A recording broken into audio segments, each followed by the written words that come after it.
Jan Beyer has been with the LEGO Group since 2003 and is often referred to as the glue that connects the LEGO Group with the LEGO community. Attending fan events all over the world, Jan has a wealth of knowledge regarding staff education about AFOLs, supporting LEGO House in Billund, and he also heads up the AFOL Networking Events program. Welcome, Jan. Thank you. Can you tell us a little bit about AFOL engagement? Yes, I definitely can tell you about AFOL engagement. And now I have actually one question for you. Are you talking about our department or are you talking about the general term AFOL engagement? Both. So AFOL engagement is actually the department I'm working in, and it has been, referred to the community team for really a long time. And internally, we have changed a lot of times our name, but it's the first time that we actually have AFOL in our department name. So that's actually quite big for us. And we have the area I'm working in where we basically work a lot with the different LEGO markets to help them to work together with AFOLs, but also as I'm overseeing like some education for our colleagues to know what AFOLs are and how you can interact with AFOLs, doing events, and also support other entities inside the LEGO Group and connected to the LEGO Group in regards to AFOL interaction, which is, for example, Bricklink, which is the LEGO House. It can be the new LEGO campus, our new built headquarter, can be other LEGO entities around the globe. Usually we see you traveling to LEGO fan events all around the world, all throughout the year. Is this the most time you've ever spent at home? Probably I spent more time at home when I not was working for the LEGO Group, but since I started working for the LEGO Group, I think it's the most time I spent at home. Spoken to a bunch of the LEGO designers and they all tell us that they've got the best job in the world, but I get a sense that you might have the best job in the world. For me, it is my job, but it also is my passion. Yeah. So therefore, I think I'm very lucky to be passionate, or so passionate about my job, and it makes me happy, and it still makes me happy after almost 18 years doing. Oh, okay, I started out at the legal department, but let's say 16 and a half years doing this job, of course, with various focuses and changing regions and areas and responsibilities, but it still makes me happy, and it's still fantastic to speak to the AFOL community and to talk to colleagues and to explain about the AFOL community. That still makes me very, very happy. What do you enjoy so much about being so close to the community? It's so great to speak to the people, to be inspired, to see how you can use LEGO elements in ways I not even thought about they can use that way.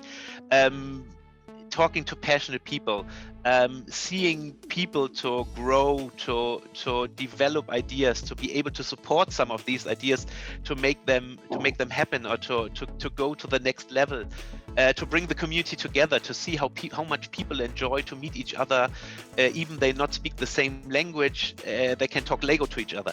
That's very rewarding. LEGO House is a dream holiday for a lot of AFOLs. What sites would you recommend that they see if they ever make it over there? And the whole experience is great. The building is fantastic because it's made by Bjarke Ingels, so it's a world famous architect. You can walk over the building. You have playgrounds on the building. You have a very nice view over Billund from top of the building. You have this whole idea about being in the Lego scale, that everything is in Lego scale in there. You have all the historical stuff in the basement, which is really inspiring. You have, of course, the fantastic AFOL models in the Masterpiece Gallery. You have the big builded World Explorer Zone. You can put your hands on a lot of stuff. You can do a lot of virtual things. You have all the fantastic sets that people would love to get their hands on. So I think it's a whole fantastic experience. The A&E program is something that not many people, especially AFOLs in Australia, it's not something that a lot of us know about. Could you please tell us what it is? Yes, and A&E stands for AFOL Networking Events. And it's actually something that started out from events we had, and there I also need to mention the Scareback Fan Weekend again, because I at some point I felt it was not enough for the community to only meet in their own country.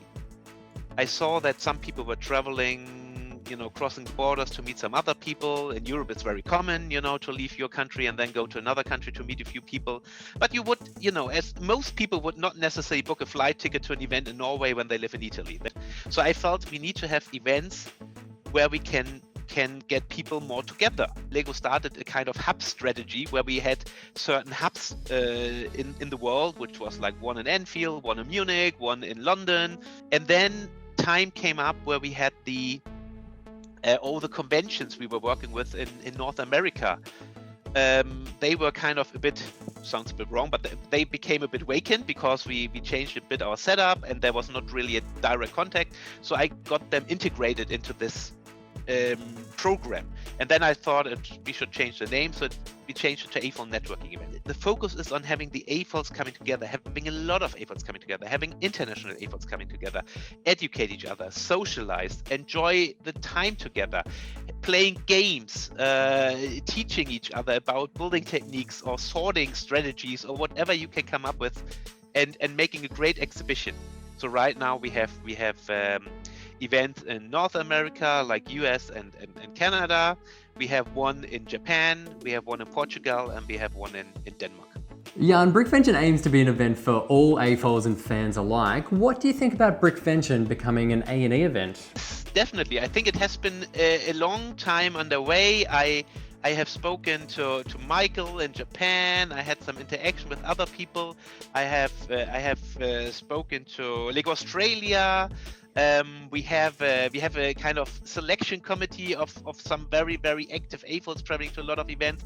I talked to them and they all really were happy about Brickvention and felt it was a really, really good event, which definitely should become an AFOL networking event. So yes, from 2022, Brickvention actually will become an AFOL network. that's amazing. You heard it first here. Thank you, Jan. That In 2022, Brickvention is officially an A&E event. I think round of applause for all the Brickvention organisers over the years who've got the event to this point.